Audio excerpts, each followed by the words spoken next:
কষ্ট আর অত্যাচার যেন তপ্রতভাবে জড়িয়ে আছে বৃষ্টির জীবনের সাথে। এ দুটো শব্দ বৃষ্টির কাছে খুবই কঠিন মনে হয়। হাজারবার চাইলেও যেন এগুলো থেকে নিজেকে মুক্ত করতে পারছে না সে। মাঝে মাঝে মনে হয় হয়তো আত্মহত্যাই এর একমাত্র সমাধান, কিন্তু পরক্ষণে মনে আসে যে আত্মহত্যা মহাপাপ। জীবনে হাজারো কষ্ট থাকলেও এ মহাপাপটা করা উচিত না। কেবলই নিজের স্বামীর কাছে একটা চর খেল সে। দোষ তার একটাই, সে কেন তার স্বামী নিহানের গায়ে তরকারির ঝোল ফেলেছে। তরকারি নিহানের গায়ে ভুলে ফেলেছিল বৃষ্টি, কিন্তু এটা নিহানকে বোঝাবে কে? বৃষ্টির শ্বশুর শাশুড়ি যে বৃষ্টির হয়ে কথা বলবে এটা আশা করা নিতান্তই বোকামি মনে করে বৃষ্টি। কারণ কিছু বলার থাকলে আগেই বলতেন তারা। এখন তো তারা দুজন বসে বসে সামনে চলা কাণ্ডগুলো দেখছেন। নিহানের মা তো বেশ খুশি নিহানের এ কাজে। কারণ উনি মনে করেন বৃষ্টির মতো মেয়েকে বাড়ির বউ করলে সাজিয়ে রাখা উচিত সব সময়। না হলে এদের ডানা গজাতে বেশি সময় লাগে না। বৃষ্টিকে বাড়ির বউ করার একটুও ইচ্ছে ছিল না নিহানের মায়ের। পরে নিহানের বাবা জোর করেন বিয়েটা করাতে, কারণ নিহানের বাবা আর বৃষ্টির চাচা বন্ধু। বৃষ্টির চাচা নানা রকম ছলচাতুরি করে নিহানের বাবাকে রাজি করায়, আর বৃষ্টির চাচি নিহানের মাকে এই সেই নানা কথা বলে রাজি করায় বিয়েতে। বৃষ্টি নীরব থেকে ঘরের সব কাজ করে যাবে এটাই চাওয়ার ছিল নিহানের মায়ের। বৃষ্টিকে চর মারার পর ভাত রেখে উঠে রেগে নানা কিছু বলতে থাকে নিহান। দাঁতে দাঁত চেপে নিহান বলতে থাকে, দেখে তো জীবনেও চলতে পারো না। এর আগে সকালে আমাকে ধাক্কা দিয়ে অফিসের ব্যাগটা ফেলে দিলে, আর এখন সরাসরি গায়ে তরকারি ফেললে। বলছে কি এসব খাবার দাবার কিনতে টাকা লাগে, টাকা তো আর গাছে ধরে না। সারাদিন তো বাসা বসে এই ঘরের কাজটুকুই করতে হয়, তাও যদি ঠিকঠাক না পারো তাহলে বিয়ে করার দরকারটা কী ছিল? অযথা বসে বসে আমার টাকা খাওয়া। নিহানের বাবা আবার বললেন, আরে শান্ত হতো, তরকারি আজকে ফেলেছে, পরদিন থেকে আর ফেলবে না। যদি ফেলে তখন শোধ তুলিস ভালো মতো। এখন রুমে যা। শ্বশুরের এমন কথা শুনে অবাক হয়ে গেল বৃষ্টি। কোথায় এমন মারতে মানা করবে তা না, উনি পরে আবারও মারতে বলছেন। গালে হাত দিয়ে ছলছল চোখে নিহানের দিকে তাকিয়ে আছে বৃষ্টি। সে বলল, আমাকে বিশ্বাস করুন, আমি ইচ্ছে করে এটা ফেলিনি। নিহানের মা মুখ বাঁকিয়ে বলল, অত বক বক না করে যা ফেলেছ তা ঠিক করো। আমার ছেলেটা তোমার জন্য ঠিকমতো কিছু খেতেও পারল না। বৃষ্টি আর কিছু না বলে রান্নাঘর থেকে কাপড় এনে সব পরিষ্কার করতে লাগলো, আর নিচুপে অশ্রু বিসর্জন দিতে লাগলো। বৃষ্টি আর নিহানের বিয়ের পঞ্চম দিন আজকে পার হলো। আজকে যে এভাবে নিহানের আসল রূপ দেখতে পারবে তা সেও স্বপ্নেও ভাবেনি। শ্বশুর শাশুড়ি যে কেমন তাও জেনে বুঝে গিয়েছে আজকে। আজকে সকালেই সে তার শাশুড়ির যেন আরেক রূপ দেখল। সকালে নাস্তা বানানোর সময় দুটো রুটি পুড়ে গিয়েছিল বৃষ্টির কাছ থেকে। ব্যাস, তার শাশুড়ির মুখে খই ফুটতে আর দেরি হলো না। বংশ রূপ গুণ নিয়ে নানা কথা শোনালো বৃষ্টিকে। বৃষ্টি দেখতে আহামরি খুব সুন্দরী না, আবার একদম যে অসুন্দরী তাও না। বৃষ্টির চেহারায় একটা মায়া মায়া ভাব আছে। চেহারাটা বেশ মিষ্টি দেখতে, শ্যামলা বর্ণ গায়ের রং। ফর্সা হলেই যে দেখতে সুন্দর হবে এমন তো না। ডাগর ডাগর তার চোখের চাহনি। এর আগে বৃষ্টির ভাইয়ের ছেলে বৃষ্টিকে প্রপোজ করেছিল। প্রথমে বৃষ্টি নিজেও খুব অবাক হয়, কারণ তার মতো মেয়ে প্রপোজাল পাওয়ার মতো মেয়ে না। পরে অবশ্য এ নিয়ে বৃষ্টির চাচি বৃষ্টিকে অনেক কটু কথা শোনায়। সব কথা শোনার পর শাশুড়ি মানুষ বলে বৃষ্টি কিছু বলল না, শুধু নীরব থেকে সব শুনেই গড়ে গেল রান্নাঘরের সব কাজ সেরে এসে রুমে নিঃশব্দে ঢুকলো বৃষ্টি। বিছানায় চোখ যেতে দেখলো নিহান ঘুমিয়ে গিয়েছে। নিহানের ঘুম দেখে বেশ খুশি হলো সে। চুপিসারে বারান্দায় গিয়ে বসলো বৃষ্টি। চারপাশের অন্ধকারটা যেন জেঁকে বসেছে। আকাশের চাঁদটা আছে ঠিকই, কিন্তু মেঘের আড়ালে লুকিয়ে আছে। বৃষ্টির নিজেরও ইচ্ছে করছে এ চাঁদের মতো নিজেকে কোথায় লুকিয়ে ফেলতে। চাঁদটাও যেমন একা, সেও তেমন একা। তাহলে চাঁদটা নিজেকে লুকিয়ে ফেলতে পারলে সে কেন পারছে না নিজেকে লুকিয়ে ফেলতে? এসব ভাবতে ভাবতে নিঃশব্দে কান্না করছে বৃষ্টি। এ দুনিয়াতে হয়তো তার মতো একা কেউ নেই। একদম অনাথ সে। বৃষ্টিকে জন্ম দিতে গিয়ে মারা যায় তার মা। এরপর থেকে বাবাই অতি যত্নে বড় করেছে তাকে।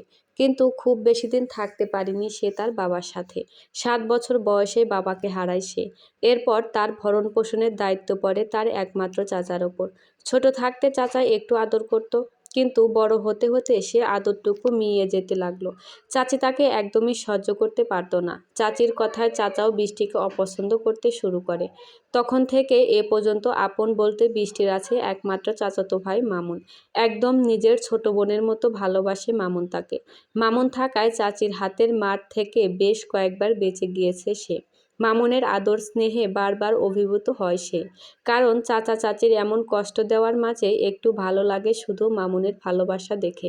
বৃষ্টি ভাবে যদি মামুন তার আপন ভাই হতো তাহলে তাকে এখানে থাকতেই হতো না।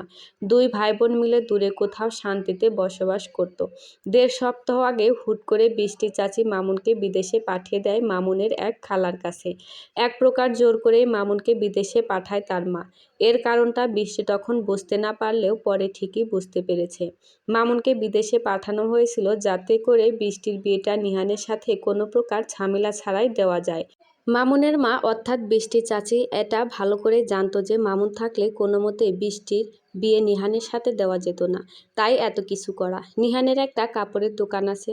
বয়স যে খুব বেশি তা নয়। অনার্স পড়ছে আর পাশাপাশি ব্যবসা করছে। নিহানের মা ছেলেকে তাড়াতাড়ি বিয়ে দিয়েছেন দুটো কারণে। এক, বাসায় কাজ করার মানুষ চাই, কিন্তু টাকা দিয়ে কাজের বুয়া আনতে রাজি নন তিনি। দুই, ওনার আবার নাতি নাতনির খুব ইচ্ছা। তাই তো বিয়ের দ্বিতীয় দিনই বৃষ্টিকে শুনতে হয়েছে, কবে নাতি নাতনির মুখ দেখব বৌমা। এ কথা শুনে বৃষ্টির মুখটা ছোট হয়ে যায়। কারণ সে এত তাড়াতাড়ি মা হতে চায় না। কেবল তো ইন্টার পরীক্ষা দিয়েছে সে। এরপর মেডিকেলে পরীক্ষা দেবে। এত তাড়াতাড়ি বড় দায়িত্বের সাথে জুড়ে গেলে তার স্বপ্ন কিভাবে পূরণ হবে? এসব ভাবতে ভাবতে যে কখন ঘুমিয়ে পড়েছিল বৃষ্টি টের পায়নি। সকালের হালকা মিষ্টি রোদ আর পাখির কিচিরমিচির আওয়াজে ঘুম ভাঙে বৃষ্টির। বারান্দায় সারা রাত ছিল সে। তাড়াতাড়ি বারান্দা থেকে এসে ফ্রেশ হয়ে রান্নাঘরে গেল কাজ করতে।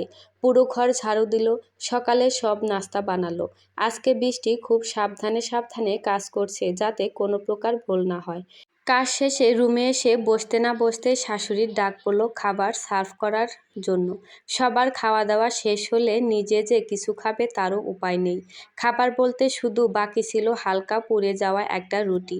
সেই একটা রুটি দেখে চোখের পানি চলে এলো বৃষ্টির। চাচার বাড়িতে ও কখনো খাওয়া নিয়ে এত কষ্ট করেনি সে, যতটা কষ্ট করছে এই ৬ দিনে শ্বশুর বাড়ি এসে। তাড়াতাড়ি করে দুপুরের খাবার রান্না করে রুমে এসে একটু রেস্ট নিল বৃষ্টি। কখন যে চোখ লেগে গিয়েছিল তার সে টেরও পায়নি। নিজের রুমের দরজায় অনবরত ধাক্কা পড়ায় ঘুম ভেঙে যায় তার। তাড়াহুড়ো করে দরজা খুলে দেখল তার শাশুড়ি রাগী চেহারা নিয়ে দাঁড়িয়ে আছে। "কী রে নবাবজাদি, এখন ঘুমাস কেন? সেই আধ ঘন্টা ধরে দরজা ধাক্কাচ্ছি আর তোর দরজা খোলার নামই নেই। আমাদের খাবার দেবে কে শুনি? তোকে এ বাড়িতে আনা হয়েছে কেন? আনা হয়েছে কাজ করার জন্য আর বাচ্চা পয়দা করার জন্য। কিন্তু তুই কি কিছুই ভালোভাবে করছিস?" শাশুড়ি মুখে এমন তুইতুকারি শুনে হতভম্ব হয়ে গিয়েছিল বৃষ্টি। এমন আচরণ মোটেও আশা করেনি সে। "মা, আমার ভুল হয়ে গিয়েছিল। এরপর থেকে আর এমন হবে না। সেই ভালো। এমন হলে দুপুরের যা খাবার জোটে তাও জুটবে না কপালে।" সবার খাওয়া শেষে নিজের জন্য অল্প কিছু ভাত আর তরকারি পেল। সেটাই খেয়ে শেষ করল বৃষ্টি। আবার সন্ধ্যার সময় রাতের খাবার রান্না করতে এলো বৃষ্টি। রান্না করতে করতে তার শাশুড়ি বলে গেল যে নিহানের আসতে একটু দেরি হবে। তাই আমরা খাওয়া দাওয়া করে শুয়ে পড়ব। তুমি আবার ওর জন্য বসে থেকো কিন্তু। আচ্ছা মা। রাত প্রায় 11:15 বাজে। দরজায় কলিং বেল চাপাতে দরজা খুলে দিল বৃষ্টি। দরজা খোলার সাথে সাথে উদ্ভট একটা গন্ধ এসে নাকে লাগে বৃষ্টির। প্রথমে বুঝতে না পারলেও পরে বুঝতে পারে যে আসলে কিসের গন্ধ এটা। নিহান আর আরেকটা ছেলে টলতে টলতে ভেতরে প্রবেশ করলো। ঠিকঠাক মতো দাঁড়াতেও পারছে না তারা দুজন। বৃষ্টি একবার ভাবল নিহানকে গিয়ে ধরবে, কিন্তু গন্ধে তার কাছে যাওয়া দায় হয়ে পড়েছে। নিহান আর তার বন্ধু টলতে টলতে ড্রয়িং রুমের সোফায় গিয়ে বসলো। নিহান বৃষ্টিকে ডেকে বলল, আমার বন্ধু এসেছে, ওর জন্য নাস্তা পানি নিয়ে আসো যাও। বৃষ্টি কিছু না বলে রান্নাঘরে গিয়ে কিছু নাস্তা নিয়ে আসলো। সে জানে এসব খাবে না তারা, শুধুই নষ্ট করবে। তারপরও নিয়ে গেল সে। নাস্তা নিয়ে চলে আসার সময় নিহানের বন্ধুর কথায় থমকে যায় বৃষ্টি। দরজার আড়াল থেকে দুজনের কথাবার্তা শুনছে সে। দোস্ত, তোর বউটা কিন্তু হেব্বি দেখতে। আরে অত সুন্দর না রে। পিয়ার তো ওর চেয়ে দেখতে 1000 গুণ সুন্দর, কিন্তু তারপরও মার পছন্দ হলো এমন গাইয়া মেয়ে। পিয়া দেখতে বেশি সুন্দর, কিন্তু ভাবি দেখতে মিষ্টি। মনে হয় একটু ছুঁয়ে দেখি। আচ্ছা, তোর সাথে ভাবির কিছু হয়নি? আরে না, এত তাড়াতাড়ি না। আমি প্রথমে বলে গিয়েছিলাম যে যত সময় লাগে নিতে। কারণ আমি তো পিয়াকে ভালোবাসি। পিয়াকে ভুলা আমার জন্য খুব কষ্টকর হচ্ছে রে। কিন্তু ভুলতে হবে, কারণ মা থাকতে ও এ জীবনেও এ বাড়ির বউ হয়ে আসতে পারবে না। সব কথা শুনে যেন মাথায় আকাশ ভেঙে পড়ল বৃষ্টির।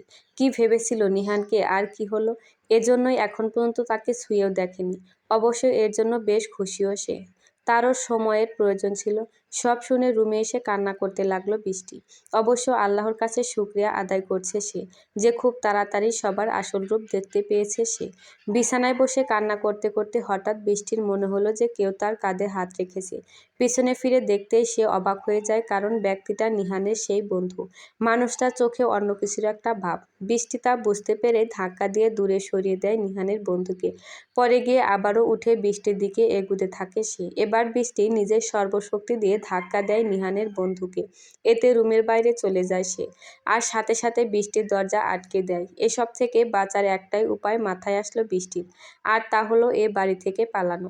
বৃষ্টি তাড়াতাড়ি নিজের কিছু কাপড় একটা শপিং ব্যাগে আর নিজের ভ্যানিটি ব্যাগে ভরে নেয়, আর সাথে নেয় টিউশন করে জমানো টাকা। মামুনের উৎসাহে ক্লাস 8 থেকে ছোট ছোট বাচ্চাদের পড়াতে শুরু করে সে। আর একটু একটু করে টাকা জমানো শুরু করে। ঢাকা শহর বলে কয়েকজনকে পড়িয়েই বেশ ভালো টাকা আয় করা যায়, আর সেই বাচ্চাদের সাথে খুব মিশুক। তাই একই বিল্ডিংয়ের 4টা বাচ্চাকে একসাথে পড়াতো সে। বৃষ্টি প্রথম প্রথম কম টাকা দিয়েই পড়াতো, কিন্তু বাচ্চাগুলো খুব জেদি টাইপের বলে পড়াতো বেশ কষ্টই হতো তার। এজন্যই সবার বাবা মা আলাপ আলোচনা করে বৃষ্টির বেতন বাড়িয়ে দেয়। আর আজকে যে এভাবে সে টাকাগুলো লেগে যাবে জানতই না সে। আস্তে করে রুমের দরজা খুলে বের হয় বৃষ্টি। নিহান আর তার বন্ধু ড্রয়িং রুমে ঘুমিয়ে গিয়েছে। বাসা থেকে পালানোর এর চেয়ে ভালো সুযোগ আর নেই। সব সত্য জানার পর আর এত অত্যাচার সহ্য করা সম্ভব নয় বৃষ্টির পক্ষে। তাই বাসা থেকে পালিয়ে যাওয়ার সিদ্ধান্ত নিয়েছে। এখন গিয়ে থাকবে জেনিনের বাসায়, যে বৃষ্টির বান্ধবী। সেখানে কিছুদিন থেকে একটা মেসে উঠবে পরে। অবশ্য জেরিনের বাবা মা থাকতে দিবে নাকি সেটাই সন্দেহ রয়েছে, কারণ একে তো সে অনাথ, তারপর আবার নিজের শ্বশুরবাড়ি থেকে পালিয়ে এসেছে সে। এ সন্দেহ থেকে জেরিনের সাথে ভালোভাবে কথা বলে নেয়। জেরিন অবশ্য বৃষ্টিকে এ বিষয়ে আশ্বস্ত করেছে। এসব প্ল্যান নিয়ে বাসা থেকে বের হলো বৃষ্টি। ঢাকা শহরে বৃষ্টিকে খুঁজে পেতে বেশ বেগ পেতে হবে নিহানের, কারণ এটা কোনো গ্রামগঞ্জ নয় যে হুট করেই বৃষ্টিকে খুঁজে পাবে তারা। আর বৃষ্টির জানা মতে নিহানের কাছে বা নিহানের বাবা মার কাছেও বৃষ্টির কোনো ছবি নেই। আর চাচা চাচির কাছেও নেই, কারণ বৃষ্টি খুব একটা ছবি তোলেনি। আর বৃষ্টির বান্ধবী জেরিনের কথাই কেউ জানে না। সব ভেবে নিজেকে সান্ত্বনা দিচ্ছে বৃষ্টি। বাসার গেট দারোয়ানকে নানা রকম ভুলভাল বুঝিয়ে বাসা থেকে বের হলো বৃষ্টি। একটু তাড়াহুড়ো করেই হাঁটছিল বৃষ্টি। রাস্তায় কোনো রিস্কাও নেই যে সে নিবে।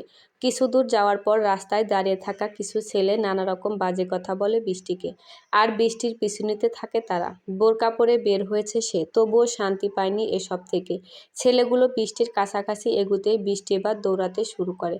যতটা পারছে দ্রুত দৌড়ানোর চেষ্টা করছে সে। এরই মধ্যে মুষলধারে বৃষ্টি শুরু হয়ে যায়। আকাশের অবস্থা সন্ধ্যা থেকে ভালো ছিল না। জোরে বৃষ্টি হওয়ার জন্য রাস্তাঘাট ভালোভাবে দেখতেও পাচ্ছে না। দৌড়াতে দৌড়াতে বারবার পিছে তাকিয়ে দেখছে বৃষ্টি, যে ছেলেগুলো এখনো তার পিছে পড়ে আছে কিনা। সে ভাবছিল হয়তো এমন জোরে বৃষ্টির জন্য ছেলেগুলো চলে যাবে। কিন্তু তার ধারণা ভুল ছিল। বৃষ্টিতে ভেজার পরও ছেলেগুলো তার পিছে পড়ে আসে। পিছে তাকিয়ে দৌড়াতে দৌড়াতে একটা গাড়ির সাথে ধাক্কা খেয়ে পড়ে গেল বৃষ্টি। হাতে থাকা ব্যাগও পড়ে যায়। বৃষ্টিতে ভেজার জন্য তার পরনের জামা, বোরকাসহ ব্যাগে থাকা সব জামাই ভিজে যায়। পাকা রাস্তায় পড়ে যাওয়ায় সেখানে থাকা কাচের সাথে হাত পা লেগে অনেক কেটে যায় তার। হয়তো কোনো অ্যাক্সিডেন্টের জন্য কাচ পড়ে আসে রাস্তায়। আর সেই কাচের জখম হলো বৃষ্টির শরীরের কিছু অংশ। নিজের শরীর কেটে রক্ত বের হওয়া দেখলে ভয়ে অজ্ঞান হয়ে যায় বৃষ্টি। এর আগেও 2বার এমন হয়েছিল। এবারও তার ব্যতিক্রম হয়নি। ধীরে ধীরে চোখ বন্ধ হয়ে যেতে থাকে বৃষ্টির। তারপরও সে চেষ্টা করছে যাতে চোখ বন্ধ না হয়। গাড়ির সামনে পড়ায় হেডলাইটের জন্য কিছু দেখতেও পারছে না সে। একটু পরে গাড়ি থেকে একটা ছেলে আর 2টা মেয়ে বের হয়ে এলো। 3জনের হাতে 3টা ছাতা। সবার চোখে মুখেই বেশ আতঙ্ক, কারণ এভাবে একটা মেয়ে অ্যাক্সিডেন্ট হয়ে যাবে তারা ভাবেওনি। 2জন মেয়ের মধ্যে একজন তাড়াতাড়ি এসে বৃষ্টির পাশে হাঁটু ভেঙে বসলো। ভয়ে মেয়েটার হাত পা কাঁপছে। সে ছেলেটাকে উদ্দেশ্য করে বলল, ভাইয়া তুই দাঁড়িয়ে আছিস কেন? এসে তাড়াতাড়ি মেয়েটার পালস চেক কর। চোখ তো এখনো খুলে আছে, তো কতক্ষণ এভাবে থাকবে আল্লাহ জানে। হাত পা তো কেটে গিয়েছে, রক্ত বের হচ্ছে কত দেখ। ছেলেটা কিছু না বলে ছাতা হাতেই বৃষ্টির দিকে এগিয়ে এসে হাত ধরল পালস চেক করার জন্য। এবার বৃষ্টির চোখ খোলা রাখা দায় হয়ে পড়ল। সে ধীরে ধীরে চোখ বন্ধ করলো। প্রচণ্ড দুর্বল লাগছে নিজেকে। এজন্যই মনে হয় বেশিক্ষণ চোখটা খোলা রাখতে পারল না বৃষ্টি। জ্ঞান হারানোর আগে বৃষ্টি শুনল, ভাইয়া, এ মেয়েটাকে যত তাড়াতাড়ি পসিবল হসপিটালে নিয়ে যেতে হবে। নূর, ঠিক বলেছ নীরব ভাইয়া। কিছু হয়ে গেলে পরে আবার কেস ফাইল হতে পারে। আস্তে আস্তে চোখ খুলল বৃষ্টি। ঘরে আলো দেখেই বুঝতে পারল যে দিন হয়ে গিয়েছে। আশেপাশে তাকিয়ে বোঝার চেষ্টা করছে যে সে কোথায় আছে এই মুহূর্তে। বৃষ্টির যতটুকু মনে হয় কাল রাতে তার অ্যাক্সিডেন্ট হয়েছিল, তাহলে সে অনুসারে এখন হসপিটালে থাকার কথা। কিন্তু চারপাশ দেখেই বোঝা যাচ্ছে যে এটা হসপিটাল নয়, একটা বাসা। শোয়া থেকে ধীরে ধীরে উঠে বসতে চাইল বৃষ্টি, কিন্তু ব্যর্থ হলো সে। বসতে গেলে হাত আর পায়ে হালকা টান লাগলো। এই হালকা টানেই যেন কলিজা ছিঁড়ে আসার উপক্রম তার। আবার ঘাড়েও ব্যথা। শেষ পর্যন্ত আর বসার চেষ্টা করলো না বৃষ্টি, শুয়েই রইল। হঠাৎ বৃষ্টির চোখ গেল নিজের পরনের জামার ওপর। তার যতদূর মনে আছে কালকে রাতে সে এ জামা পরেনি। তাহলে এ জামা আসলো কোথা থেকে? কার জামাটা? আর কেই বা তার জামা বদলালো? এসব ভাবতে ভাবতে আপনা আপনি চোখ বড় বড় হয়ে গেল বৃষ্টির। হঠাৎ দরজা খোলার শব্দে পাশ ফিরে তাকালো বৃষ্টি। কালকে রাতে সেই মেয়েটাকে দেখল। মেয়েটা বৃষ্টির জ্ঞান ফেরা দেখে খুশিতে রুমে না ঢুকে দৌড়ে বাইরে গেল। মেয়েটার এমন কাজে অবাক না হয়ে পারল না বৃষ্টি। সে বোঝার চেষ্টা করছে যে মেয়েটা তাকে দেখে গেল কোথায়। কিছুক্ষণ পরই সেই মেয়েটা রুমের ভিতর প্রবেশ করলো, সাথে একটা ছেলে আর একজন মধ্যবয়সী লোকও প্রবেশ করলো রুমে।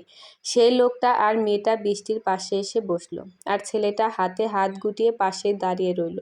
মুখে একটা গম্ভীর ভাব নিয়ে দাঁড়িয়ে আছে সে। বৃষ্টির মনে পড়ল, এই সেই ছেলেটা যাকে সে কালকে রাতে দেখেছিল, আর সেই মেয়েটাও আছে।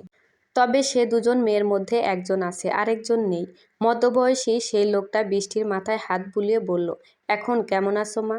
বৃষ্টি ধীরে ধীরে বলল, জি ভালো আছি। এটুকুই বলতে যেন গলায় একদম শেষ হয়ে গেল বৃষ্টির। খুব পানির তৃষ্ণা পেয়েছে তার, তাই বৃষ্টি বলল, একটু পানি দেওয়া যাবে? গলাটা শুকিয়ে এসেছে। লোকটা সেই মেয়েটাকে বলল, নূর, ওকে পানি দে তাড়াতাড়ি। লোকটার কথায় বৃষ্টি বুঝতে পারল এই মেয়েটার নাম নূর। কালকেও তো এর নাম শুনেছিল, আর একটা ছেলের নাম শুনেছিল। তার মানে এখানে যে ছেলেটা দাঁড়িয়ে আছে সেই ছেলেটার নাম ওটাই। কিন্তু বৃষ্টির মস্তিষ্ক হাজারো চেষ্টা করে ছেলেটার নাম মনে করতে পারল না। নূর পানি বৃষ্টির দিকে দিল, কিন্তু শুয়ে থাকায় পানি খেতে পারছে না বৃষ্টি। নূর ব্যাপারটা বুঝতে পেরে বৃষ্টির মাথা হালকা উঁচু করে ধরে পানি খাইয়ে দিল। পানি খেয়ে বৃষ্টি যেন প্রাণ ফিরে পেল। লোকটি বৃষ্টিকে উদ্দেশ্য করে বলল, এখন ঠিক আছে? বৃষ্টির জবাবে কিছু না বলে শুধু মাথা নাড়ালো। কথাও বলতে ইচ্ছে করছে না তার। শরীরটা প্রচণ্ড দুর্বল লাগছে বৃষ্টির। কিন্তু কথা না বলার বিষয়টা তো আর এভাবে বলা যায় না। বলবেই বা কিভাবে সে? লোকটার পাশে দাঁড়িয়ে থাকা ছেলেটা স্বাভাবিক ভঙ্গিতে এসে বলল, আরে আব্বু, ওকে একটু রেস্ট নিতে দাও, পরে কথা বলো। ওর মেবি কথা বলতে কষ্ট হচ্ছে। ছেলেটার কথায় বৃষ্টি অবাক না হয়ে পারল না, কারণ সে তো মুখ ফুটে কিছু বলেনি। তার আগে ছেলেটা বুঝে গেল তার কথা। চোখের ভাষা বুঝে নাকি? লোকটা একটু হেসে বলল, হ্যাঁ হ্যাঁ, তুই ঠিক বলেছিস নীরব। আচ্ছা, তুই ওর চেক আপ করে নে। লোকটার কথায় বৃষ্টি শিওর হলো যে এই ছেলের নাম নীরব। সে ভাবছে একে চেক আপ করার কথা বলল কেন? উনি কি ডক্টর নাকি? নীরব এসে বৃষ্টির পাশে বসলো। তারপর আলতো করে বৃষ্টির হাতের কবজি ধরল নীরব পালস চেক করার জন্য। এই আলতো স্পর্শে আজব এক অনুভূতি হলো বৃষ্টির। একটু অস্বস্তি লাগছে। নীরব বৃষ্টির এ অবস্থা বেশ ভালো করেই বুঝতে পারল। তাই সে তাড়াতাড়ি বৃষ্টির হাত ছেড়ে দিয়ে উঠে দাঁড়ালো আর বলল, ওর শরীরটা বেশ দুর্বল, পর্যাপ্ত পরিমাণে রেস্ট দরকার ওর। আর নূর, তুই খালামণিকে খাবার আনতে বলেছিস? বলেছি। আনছে হয়তো খাবার। আর আব্বু, তুমি চলো তো আমার সাথে। তুমি এই মেয়েটার কাছে থাকলে ওকে রেস্ট নিতে দেবে না, শুধু কথা বলবে। লোকটি নীরবের বাবা, অর্থাৎ মিজান চৌধুরী। তিনি বললেন, আরে ওর নামটা তো জিজ্ঞাসা করতে দিবি, না হলে ওকে কি সবসময় এই মেয়ে বলে ডাকবো নাকি? মিজান চৌধুরীর কথায় বৃষ্টি মুচকি হেসে বলল, বৃষ্টি আমার নাম। মিজান চৌধুরী বললেন, বাহ, খুব সুন্দর নাম তো। মেয়েটা বৃষ্টি, আর তোমার সাথে এদের দেখাটাও বৃষ্টির মধ্যে হলো। নীরব তার বাবার কাণ্ড দেখে না হেসে পারল না। একদম বাচ্চাদের মতো বিহেভিয়ার। নীরব তার বাবাকে ঠেলতে ঠেলতে রুমের বাইরে নিয়ে গেল। মিজান সাহেব পারলে এখন বৃষ্টির সাথে গল্পের ঝুড়ি নিয়ে বসতেন। নীরব আর তার বাবা রুম থেকে বের হওয়ার সাথে সাথেই একজন মহিলা রুমে প্রবেশ করলেন খাবার ট্রে হাতে। মহিলাটাকে দেখে নূর বলল, খালামণি, ওকে তাড়াতাড়ি খাইয়ে দাও, ওষুধ তো খাওয়াতে হবে। আর হ্যাঁ খালামণি, ওর নাম কিন্তু বৃষ্টি, এটা বলেই ডেকো ওকে। মহিলাটা হাসি মুখে বৃষ্টির পাশে বসতে বসতে বললেন, এই নামেই ডাকবো ওকে। আর তোর বলে কি কাজ আছে? যা করে আয়। যাচ্ছি। ওষুধ খাওয়ার সময় আমাকে ডাক দিও। আচ্ছা। নূর চলে যাওয়ার পর কেয়া বেগম অতি স্নেহে বৃষ্টিকে খাবার খাইয়ে দিলেন। কেয়া বেগমের এত যত্ন আর স্নেহ দেখে বৃষ্টি নিজের মায়ের কথা মনে এসে গেল। আজ তার মা থাকলে তিনিও হয়তো এত আদর করে খাবার খাইয়ে দিতেন। কিন্তু এমন আদর কি বৃষ্টির কপালে আসে নাকি? এসব চিন্তা করতে করতে বৃষ্টির চোখ দিয়ে দুফোঁটা জল গড়িয়ে পড়ল। তা দেখে কেয়া বেগম অবাক হয়ে জিজ্ঞাসা করলেন, কি হলো, কান্না কেন করছো? হাতে ব্যথা থাকায় হাত দিয়ে যে চোখের পানি মুছবে তাও উপায় নেই। চোখের পানি নিয়ে বৃষ্টি বলল, না না, তেমন কিছু না।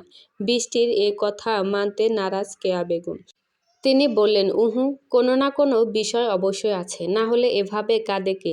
বৃষ্টি এবার কান্না করে বলল, আমার আম্মু নেই, উনি থাকলে উনিও আমার এভাবে যত্ন করতেন। বৃষ্টির কথায় কেয়া বেগম বেশ কষ্ট পেলেন। তিনি বললেন, তোমার আম্মু নেই তো কি হয়েছে, আমি তোমার খেয়াল রাখবো। আর এখন বেশি কথা না বলে খেয়ে নাও বাকিটুকু। এরপর কেয়া বেগম বৃষ্টিকে বাকি খাবার খাইয়ে বসা থেকে আস্তে করে বৃষ্টিকে শুইয়ে দিলেন। কারণ বৃষ্টি বেশিক্ষণ বসে থাকতে পারছে না, ঘাড়ে টান লাগছে তার। আর একা একা উঠে বসাটাও তার পক্ষে সম্ভব হচ্ছে না, কেউ সাহায্য করলে তবেই সম্ভব হচ্ছে সেটা। কেয়া বেগম চলে যাওয়ার পর নূর এসে বৃষ্টিকে ওষুধ খাইয়ে দিল। ওষুধ খাওয়া শেষে বৃষ্টি আবার ঘুমিয়ে পড়ল। এবার আসুন নীরবের পরিচয়টা দেই। নীরব চৌধুরী, পেশায় হার্ট সার্জন। যদিও এখানে ওভাবে সে কোনো অপারেশন করেনি, এ পর্যন্ত সব অপারেশনে সে সহযোগী হিসেবে আছে।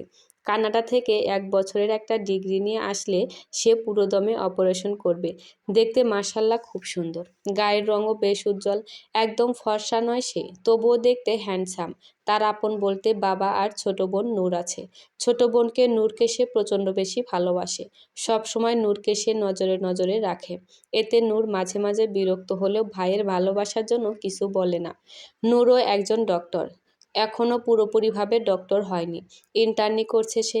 প্রায় 1.5 সপ্তাহ হয়ে গিয়েছে বৃষ্টির এ বাড়িতে আসার। এখন সে পুরোপুরি সুস্থ। এই 1.5 সপ্তাহে কেউই তার সাথে খুব একটা কথা বলেনি। নীরবই মানা করেছিল। তার কথা হলো বৃষ্টি একদম সুস্থ হবে, তারপর সব কথা যা জানার বৃষ্টি সুস্থ হওয়ার পর জানা যাবে। এ কয়দিনে সবাই শুধু এসে বৃষ্টির শারীরিক সুস্থতার কথা জিজ্ঞাসা করেছেন। আজকে নূরের জোর করার জন্য বৃষ্টি ডাইনিংয়ে খেতে এসেছে। এ কয়দিন রুমে বসে খাওয়া দাওয়া করেছে বৃষ্টি। ডাইনিংয়ে সবাই খাওয়া দাওয়া করছে আর বৃষ্টি সবাইকে গভীর মনোযোগ দিয়ে পর্যবেক্ষণ করছে। এইটা যেন এখন তার কাজ, কিছুই খেতে ইচ্ছে করছে না তার, তাই সে সবাইকে পর্যবেক্ষণ করছে। বৃষ্টি মনে মনে ভাবছে সবাই কি ভালোভাবে খাওয়া দাওয়া করছে, আর সে এক অকর্মার ঢেঁকি, কাজ নেই, বসে বসে সবাইকে দেখছে। নীরবের ওপর চোখ পড়তে বৃষ্টির চোখ যেন আটকে যায় নীরবের ওপর। নীরব যে এত হ্যান্ডসাম আজকে সে দেখলো ভালোভাবে। যেমন হ্যান্ডসাম চেহারা, তেমনি ইনোসেন্ট। বৃষ্টি ভাবছে যে সে মেয়ে হয়ে এত ইনোসেন্ট দেখায় না, আর নীরব ছেলে হয়েও এত ইনোসেন্ট কিভাবে দেখায়। এর পিছনে নিশ্চয় ভালো কিছু নেই, কারণ ছেলেরা এমন ইনোসেন্ট হওয়ার মানে পিছনে শয়তানি মোটিভ থাকে। এসব ভাবতে ভাবতে নীরব আর বৃষ্টি চোখাচোখি হয়ে যায়। বৃষ্টি তো লজ্জায় তাড়াতাড়ি মাথা নিচু করে ফেলে, আর নীরব বৃষ্টির এ কাণ্ড দেখে অগোচরে হেসে দেয়। নীরবের এই হাসিটা আর কেউ না দেখলেও তার বাবা ঠিকই দেখেছে। খাওয়া দাওয়া শেষে নীরব আর নূর হসপিটালে চলে যায়, আর মিজান সাহেব আর বৃষ্টি রুমে চলে যায়, আর কেয়া বেগম রান্নাঘরে। রুমে এসে ফোনের চার্জার খুলে বৃষ্টি ফোন দিল তার বান্ধবী জেনিনকে। এতদিন ফোন অফ ছিল, সেই দিন বৃষ্টির পানিতে ফোনটা নষ্ট হয়ে গিয়েছিল, কিছুটা পরে নীরব ঠিক করে দেয়। বৃষ্টি ভাবছে এতদিন ফোন অফ থাকায় হয়তো জেরিন অনেক খোঁজ নেওয়ার চেষ্টা করছে কিন্তু পারেনি। বৃষ্টি জেরিনের ফোনে ফোন দিল। একবার রিং হলো, ধরল না ফোন। দ্বিতীয়বারে ফোন ধরল জেরিন। আসসালামু আলাইকুম, কেমন আছিস? ওয়ালাইকুম আসসালাম। আছি আলহামদুলিল্লাহ, ভালো। তুই কোথায় রে? আমি একজনের বাসায় আছি। যেই দিন বের হলাম সেই দিন আমার অ্যাক্সিডেন্ট হয়েছিল, এতদিন ফুল বেড রেস্টে ছিলাম। কি বলিস? এখন কেমন আছিস? এখন পুরোপুরি সুস্থ? আচ্ছা শোন, আমি এ বাসা থেকে আজকেই চলে যাব। কতদিন এভাবে অন্যের বাসায় থাকা যায় বল? তোর বাসায় অল্প কিছুদিন থাকবো, এর মধ্যেই আমার মেস খোঁজা হয়ে যাবে। বৃষ্টির কথা শুনে জেরিন ইতস্ত করে বলল, আসলে বৃষ্টি, আমার মনে হয় ওই বাসা থেকেই মেস খুঁজলে ভালো হবে তোর জন্য। জেরিনের কথায় বৃষ্টি অবাক হয়ে বলল, কেন? তোর জন্য সেই দিন প্রায় রাত 2টো পর্যন্ত ওয়েট করেছি, কিন্তু তুই আসিসনি। তারপর আবার তোর ফোনটাও বন্ধ ছিল। এসব দেখে আব্বু আম্মু আমাকে অনেক বকেছে। ভেবেছে যে তুই হয়তো কোনো ছেলের সাথে পালিয়ে গিয়েছিস। তাই আব্বু আম্মু আমাকে একদম কড়া গলায় বলে দিয়েছে যে তোকে আমাদের বাসায় কিছুতেই আনা যাবে না। বৃষ্টি শুধু বলল, ও আচ্ছা। এরপর জেরিনের আর কোনো কথা না শুনে সে ফোন কেটে দিল। সব শুনে বৃষ্টি হতভম্ব হয়ে গিয়েছে। সে ভাবতেও পারেনি এমন কিছু হবে। জেরিনের বাবা মা তাকে এতটা খারাপ ভাবে। অবশ্য অনাথ হলে এ দুনিয়ায় সবাই খারাপ ভাবে। বৃষ্টি এখন চিন্তা করছে এ বাড়িতে কি এরা আর কয়দিন থাকতে দিবে। এতদিন না হয় সে অসুস্থ ছিল তাই থাকতে দিয়েছে, কিন্তু এখন কি থাকতে দিবে ওনারা? এসব চিন্তা করতে করতে মাথা ব্যথা শুরু হয়ে গেল বৃষ্টির। সন্ধ্যা হয়ে গিয়েছে কিছুক্ষণ আগেই। বৃষ্টির রুমে বসে আনমনে আকাশ দেখে যাচ্ছে। কোনো কারণে মন খারাপ হলে আকাশের দিকে একধ্যানে তাকিয়ে থাকলে সে মন খারাপ ভাবটাই চলে যায়, আবার কারণটাও শেষ হয়ে যায়। পরে যদি মনে করা হয় কিছুক্ষণ আগে ঠিক কী কারণে মন খারাপ ছিল, তাহলে মনে আসবে না ঠিক। আবার মনে আসলেও হাসি পায় যে এই কারণে মন খারাপ ছিল। ব্যাপারটা বেশ অদ্ভুত। বৃষ্টির কাছেও এই ব্যাপারটা বেশ অদ্ভুত লাগে, আবার ভালোও লাগে। কারণ মন খারাপ ভাবটা তো চলে যায় এভাবে তাকিয়ে থাকে সেই ভালো। আকাশের একদিকে খানিকটা মেঘ জমে আছে, হয়তো বৃষ্টি হতে পারে। বৃষ্টির আশায় আজকে ঘুমানোর আগ পর্যন্ত অপেক্ষা করবে বৃষ্টি। কারণ অনেকদিন হলো মন ভরে বৃষ্টিতে ভিজে না সে। আর আজকে তার ঘুমানোর আগে যদি বৃষ্টি হয় তাহলে অবশ্যই সে ভিজবে। হঠাৎ কাঁধে কারোর স্পর্শ পেয়ে চমকে উঠল বৃষ্টি। পেছনে তাকিয়ে নূরকে দেখতে পেয়ে একটা স্বস্তির নিঃশ্বাস ফেলল সে। বৃষ্টিকে চমকে যেতে দেখে নূর মৃদু হেসে বলল, ভয় পাইয়ে দিলাম তাই তো? বৃষ্টি মাথা নাড়িয়ে বলল, আরে না না, তেমন কিছু না। নূর বসতে বসতে বলল, এখানে বসে কি করছো? আকাশ দেখছি, আর ভাবছি কখন বৃষ্টি হবে। মন মতো ভিজবো। নূর মুখে হাত দিয়ে আকাশের পানে তাকিয়ে বলল, ও, আমি তো ভেবেছিলাম তুমি ভাইয়ার কথা ভাবছো। এ কথা শুনে বৃষ্টি খুব লজ্জা পেল, কিন্তু মুখ অন্যদিকে করে আছে যাতে নূর এটা বুঝতে না পারে। নূর কিন্তু ঠিকই বৃষ্টির এ অবস্থা বুঝতে পারল। সে মুখ টিপে হেসে বলল, এত লজ্জা পাওয়ার কি আছে? মনের কথা আমার সাথে শেয়ার করতে পারো। আরে আপু, তেমন কিছুই না। কি শেয়ার করবো আর? নূর আবার আকাশের দিকে তাকিয়ে বলল, আমার মনে হয় কি জানো, ভাইয়া তোমাকে পছন্দ করে, হয়তো ভালোবাসতে শুরু করেছে। যেদিন তোমার অ্যাক্সিডেন্ট হয় সেই দিন থেকে তোমার ঠিক কতটা খেয়াল রেখেছে তা আমি দেখেছি।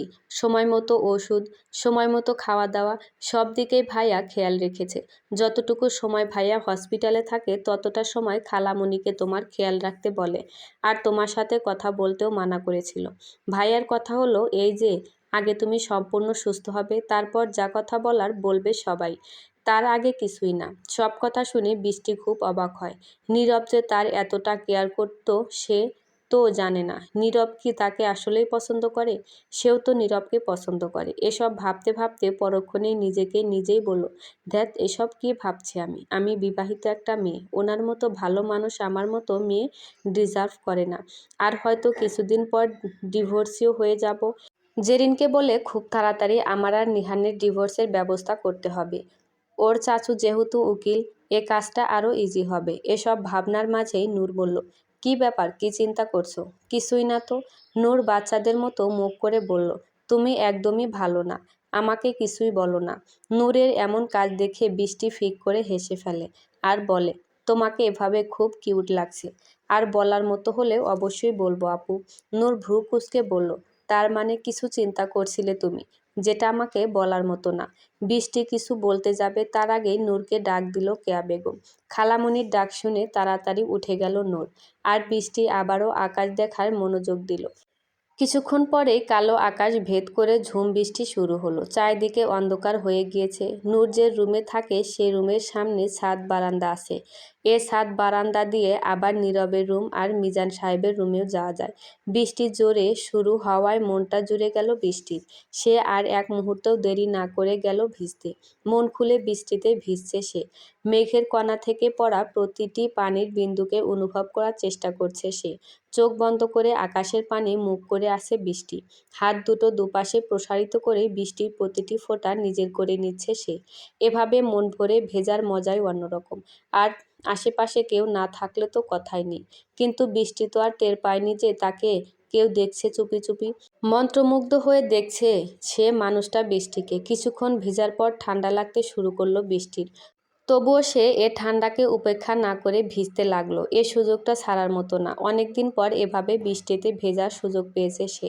চারপাশ একদম ভুলে গিয়ে ভিজছে সে। এজন্য নীরবকেও দেখেনি সে।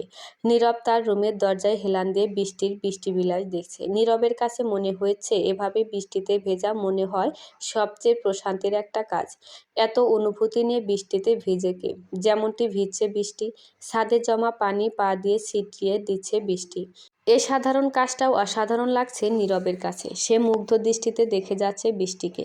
হঠাৎ হালকা বিজলি চমকানোতে হুঁশ ফিরল নীরবের। সে যে এতক্ষণ বৃষ্টিকে দেখে যাচ্ছিল এটা চিন্তা করেই একটা অপরাধবোধ কাজ করলো তার মধ্যে। তৎক্ষণাৎ নীরবের মনে আসলো বৃষ্টি তো পুরোপুরি সুস্থই হলো ২-১ দিন আগে। আবার এখন বৃষ্টিতে ভিজছে সে। ঠান্ডা লেগে যাবে তো এর। নীরব তাড়াতাড়ি গিয়ে বৃষ্টির হাত ধরল। হঠাৎ রাতে এভাবে কেউ হাত ধরায় চমকে উঠল বৃষ্টি। পাশ ফিরে নীরবকে দেখে ভয়ে স্বস্তির নিঃশ্বাস ফেলল বৃষ্টি। নীরবকে সে বলল, ভালো সময়ে এসেছেন, চলুন একসাথে বৃষ্টিতে ভিজি। গরম আবহাওয়ায় এভাবে বৃষ্টিতে ভেজার মজাটাই আলাদা।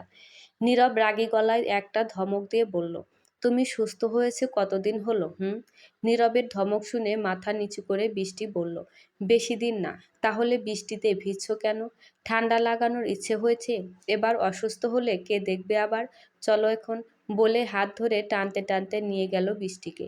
বৃষ্টিও বাধ্য মেয়ের মতো চলে আসলো। নূরের রুমে এসে নীরব বৃষ্টিকে বলল, তাড়াতাড়ি ওয়াশরুমে গিয়ে ড্রেস বদলে আসো, না হলে ঠান্ডা লেগে যাবে। বৃষ্টি মাথা নিচু করে বলল, ঠিক আছে যাচ্ছি। আর হ্যাঁ, খবরদার শাওয়ারের নিচে বেশিক্ষণ থাকবে না। দাঁড়িয়ে আসো কেন? যাও। বৃষ্টি তাড়াতাড়ি আলমারি থেকে নিজের জামা কাপড় নিয়ে সোজা ওয়াশরুমে চলে গেল। আর নীরব নিজের রুমে চলে গেল ড্রেস বদলাতে। কারণ বৃষ্টিকে আনতে গিয়ে সেও ভিজে গিয়েছে একদম। ওয়াশরুম থেকে এসে শুয়ে আছে বৃষ্টি। চুল দিয়ে টপ টপ করে পানি পড়ছে। চুলটাও ভালোভাবে মোছেনি, কারণ হঠাৎ করেই মাথা ব্যথাটা শুরু হয়ে গিয়েছে। ওয়াশরুম থেকে আসার পর দুবার হাঁচিও দিয়ে ফেলেছে বৃষ্টি। নীরব নূরের রুমে এসে দেখল বৃষ্টি কাঁথা গায়ে দিয়ে শুয়ে আছে আর চুল দিয়ে পানি পড়ছে একটু একটু করে। নীরব তা দেখে বিছানার কাছে এসে বৃষ্টিকে ধমক দিয়ে বলল, এই মেয়ে, এখনই ওঠো বলছি। আধবোজা চোখটা এমন ধমক শুনে খুলে যায়। বৃষ্টি নীরবকে দেখতে পেয়ে তড়িঘড়ি করে শোয়া থেকে উঠে বসে আর বাচ্চাদের মতো মুখ করে বলে, কি হয়েছে, এভাবে ধমক দিলেন কেন? নীরব সোফায় রাখা তোয়ালে আনতে আনতে বলল, মাথার চুল দিয়ে যে পানি পড়ছে এখনো, তা দেখোনি? ভালোভাবে চুলটা মুছা যায়নি?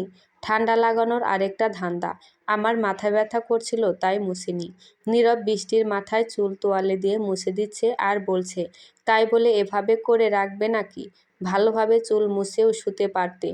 নীরবের কথা শেষ হতে না হতেই বৃষ্টি একটা হাসি দেয়, যেটা শোনার সাথে সাথে নীরবের রাগ হয়ে যায়। সে বৃষ্টির মাথা মুছা বাদ দিয়ে বৃষ্টির সামনে এসে রেগে বলে, বলেছিলাম শাওয়ারের নিচে বেশিক্ষণ না থাকতে, তারপরে ছিলে তাই না? আবার এত সময় ধরে বৃষ্টিতে ভেজার কী দরকার ছিল? বৃষ্টি মাথা নিচু করে বলে, আমি শাওয়ারের নিচে বেশিক্ষণ ছিলাম না, একদমই অল্প সময় ছিলাম। তা হয়তো ছিলে, কিন্তু বৃষ্টিতে এভাবে ভেজার কোনো মানে হয়? বৃষ্টির পানি কত ঠান্ডা জানো না? আমি বৃষ্টিতে ভেজার লোভ সামলাতে পারিনি। অতি লোভে তাঁতি নষ্ট, জানো না প্রবাদ বাক্যটা? বলে নীরব বৃষ্টির মাথায় হাত দেয় জ্বর আসে নাকি দেখার জন্য।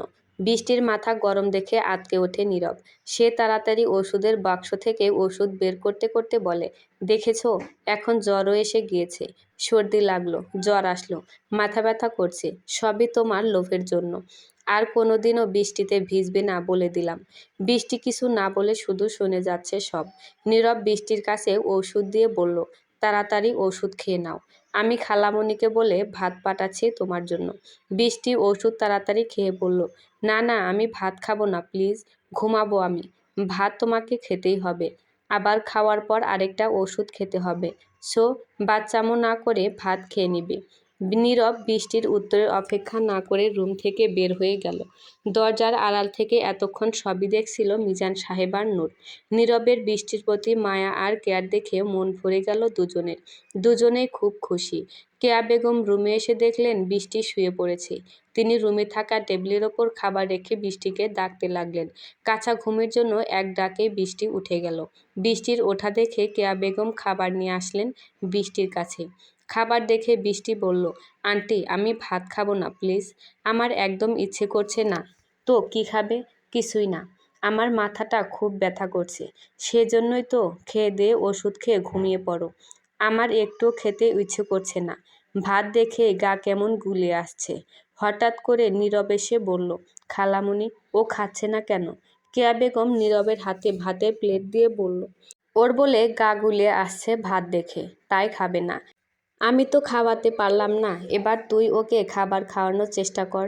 নীরব আর চোখে একবার বৃষ্টির দিকে তাকিয়ে কেয়া বেগমের হাত থেকে প্লেট নিয়ে বলল, তুমি যাও খালামণি, কততে ও খাবে না আমি দেখে নিচ্ছি। নীরবের এ কথা শুনে একটা শুকনো ঢোক গেল বৃষ্টি। কেয়া বেগম চলে যাওয়ার পর নীরব বৃষ্টির সামনে প্লেট নিয়ে বলল, নাও, চুপচাপ আর ভদ্র মেয়ের মতো খাবার শেষ করো দেখি। বৃষ্টির করুণ স্বরে বলল, প্লিজ খাবারটা নিয়ে যান, আমার খাবার দেখলে কেমন যেন লাগছে। নীরব বৃষ্টির পাশে বসতে বসতে বলল, তা তো লাগবেই, ঠান্ডাটা লাগিয়েছো কেন? মাথা ব্যথা কি আর এমনিতেই হচ্ছে নাকি? নীরব ভাত মাখিয়ে বৃষ্টির মুখের দিকে তুলে ধরল, তোমার কাণ্ড দেখে বুঝেছি যে তুমি আজকে একা একা খাবার খাচ্ছ না, দেখি করো। নীরবের এমন কাজ দেখে বৃষ্টি অবাক হয়ে যায়। নীরব যে তাকে খাবার খাইয়ে দিবে এভাবে চিন্তা করেনি সে। বৃষ্টি নীরবের দিকে তাকিয়ে ভাত মুখে নিল। নীরব ভাত নাড়াচাড়া করছে আর বৃষ্টি নীরবের দিকে তাকিয়ে আছে।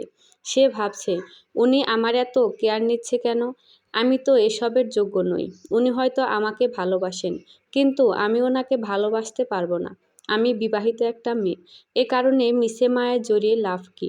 উনি যখন জানতে পারবেন যে আমি বিবাহিত, তখন ওনার ভালোবাসায় থাকুক বা পছন্দই থাকুক সব শেষ হয়ে যাবে। কারণ এমনটা হয় বাস্তবে।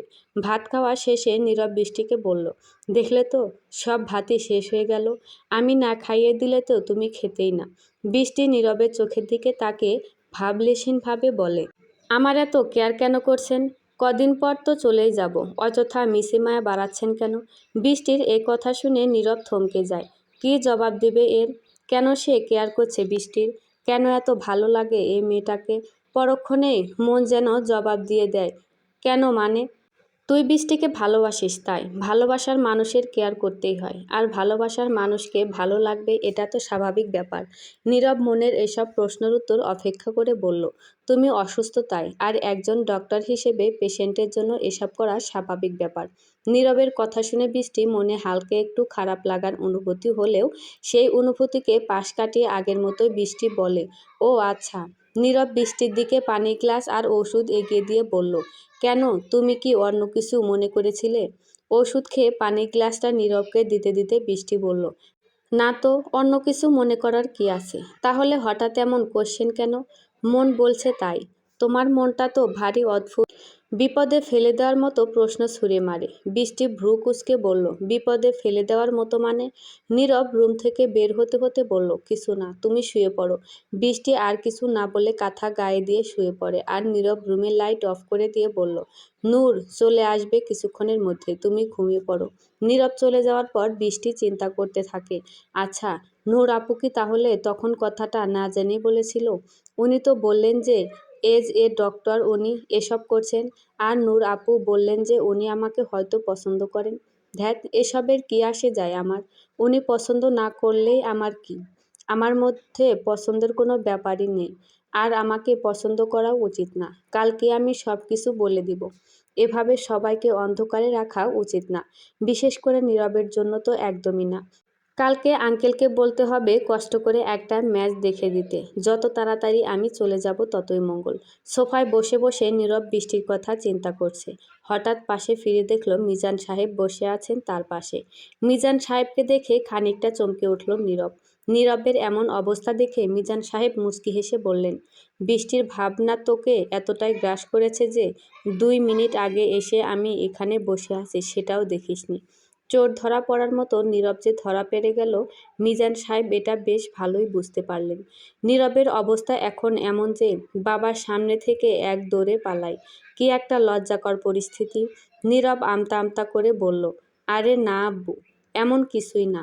ওই একটা পেশেন্টের কথা চিন্তা করছিলাম। কিভাবে ট্রিটমেন্টটা ভালোভাবে কন্টিনিউ করা যায় সেটা ভাবছিলাম। মিজান সাহেব নীরবের কাঁধে হাত দিয়ে বললেন, আর সেই পেশেন্টের নাম হলো বৃষ্টি। এটা আমি জানি, তাই মিথ্যা বলিস না। এসব বিষয়ে বাবার সাথে শেয়ার করলে অনেক টিপস পাওয়া যায়। নীরব মাথা নিচু করে বলল, আব্বু, আমি কিছুই বুঝছি না। কি বুঝছিস না? আচ্ছা, বৃষ্টির প্রতি তোর অনুভূতিগুলো বল শুনি, তারপর ডিসাইড করা যাবে যে তুই কি বুঝছিস না। নীরব দীর্ঘশ্বাস ফেলে বলল, বৃষ্টির যেদিন অ্যাক্সিডেন্ট হয় সেদিন ওকে দেখে খুব খারাপ লেগেছিল। কেন যেন খুব টেনশন হচ্ছিল। এই টেনশন না যে আমার কাছ থেকে অ্যাক্সিডেন্ট হলো তাই কেস হতে পারে। আমার এই টেনশন হচ্ছিল যে বৃষ্টির কি হবে, ও সুস্থ হয়ে যাবে তো। পরে বাসায় আনার পর যেদিন ওর জ্ঞান ফিরল সেদিন যে আমার কি খুশি লাগছিল বলে বোঝাতে পারবো না। কিন্তু আমি আমার সে খুশিটা প্রকাশ করতে চাইনি। এরপর থেকে আমি আমার সবটুকু দিয়ে চেষ্টা করে গিয়েছি যাতে ও তাড়াতাড়ি সুস্থ হয়। ওর একটু কষ্ট হলেই যেন আমার মধ্যে তোলপাড় শুরু হয়ে যেত। আজকে বৃষ্টিতে ভেজার পর যখন হাসি দিল তখন একটু ভয়ই পেয়েছিলাম, এই ভেবে যে আবারও অসুস্থ হয়ে পড়বে নাকি। তারপর যখন ওর কপালে হাত দিয়ে বুঝতে পারলাম গা গরম অর্থাৎ জ্বর আসছে, তখন খুব টেনশনে পড়ে গিয়েছিলাম।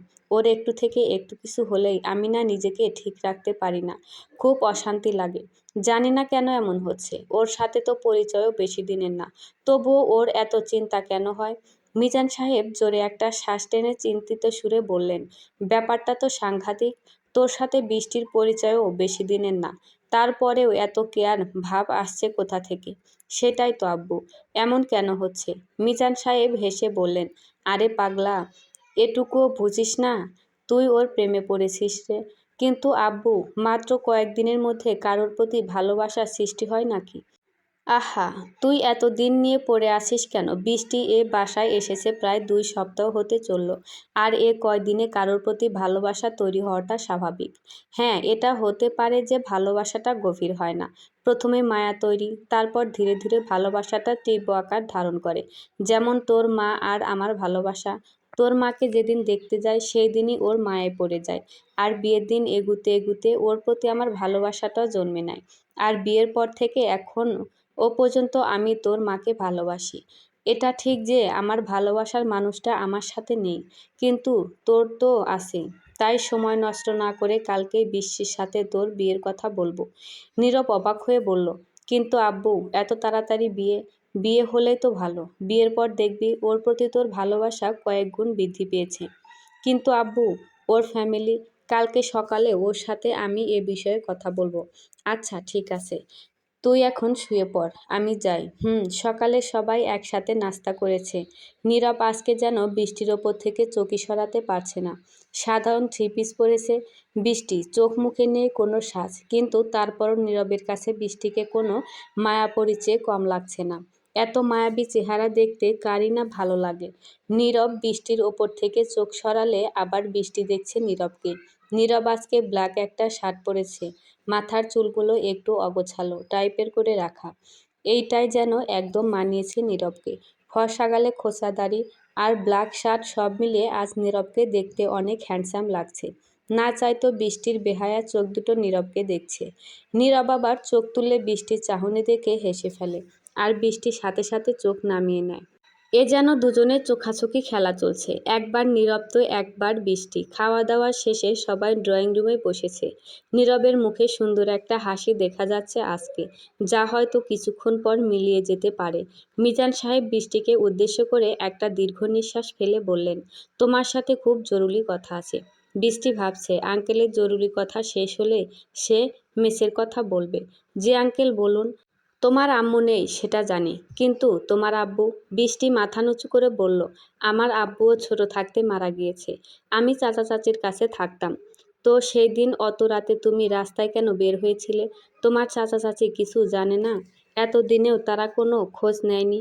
ব্যাপারটা আজব বটে। বৃষ্টি কাঁদো কাঁদো স্বরে বলল, আঙ্কেল, আমি চাচার বাসা থেকে না, আমার শ্বশুরবাড়ি থেকে সেই দিন পালিয়ে এসেছি। শ্বশুরবাড়ি কথাটা শুনে নীরবের মাথায় যেন আকাশ ভেঙে পড়ল। নূর, মিজান সাহেব, কেয়া বেগম অবাক হয়ে গেলেন। কেউ যেন বিশ্বাস করতে চাইছে না এমনটা, কেউ আশাও করেনি। নূর অবাক হয়ে বৃষ্টিকে বলল, শ্বশুরবাড়ি মানে? তুমি বিবাহিত? বৃষ্টির চোখ দিয়ে এবার কয়েক ফোঁটা জল গড়িয়ে পড়ল। সে বলল, আমি বিবাহিত। নূর একটু রেগেই বলল, তো তুমি এতদিন বলনি কেন? ভাইয়া যে তোমাকে বিয়ে করতে চাইছিল। আজকে আব্বু তোমার আর ভাইয়ার বিয়ের বিষয়ে কথা বলতে চাইছিল। বৃষ্টি নীরবার তার বিয়ের কথা শুনে অবাক হয়ে যায়। কিছুই বলার নেই তার। বৃষ্টির সব কথা শুনে মিজান সাহেব বেশ হতাশ হলেন। মুখটা মলিন হয়ে গেল ওনার। আর নীরবের ভেতরে তোলপাড় শুরু হয়ে গিয়েছে। বৃষ্টি যে বিবাহিত এটা যেন কোনো মতেই বিশ্বাস হতে চাইছে না তার। শেষ পর্যন্ত তার ভালোবাসার মানুষটা বিবাহিত হলো। কি করে পারবে সে এত বড় বিষয়টা মেনে নিতে? খুব কষ্ট হবে যে তার। না, কিছুতেই সে মেনে নিতে পারছে না। বুকটা কষ্টে ফেটে যাচ্ছে যেন। না, আর এক মুহূর্ত এখানে থাকা যাবে না। বৃষ্টির সামনে সে আর এক মুহূর্তও থাকতে পারবে না। তাই সে তাড়াতাড়ি বসা থেকে উঠে বলল, নূর, আমি হসপিটালে যাচ্ছি।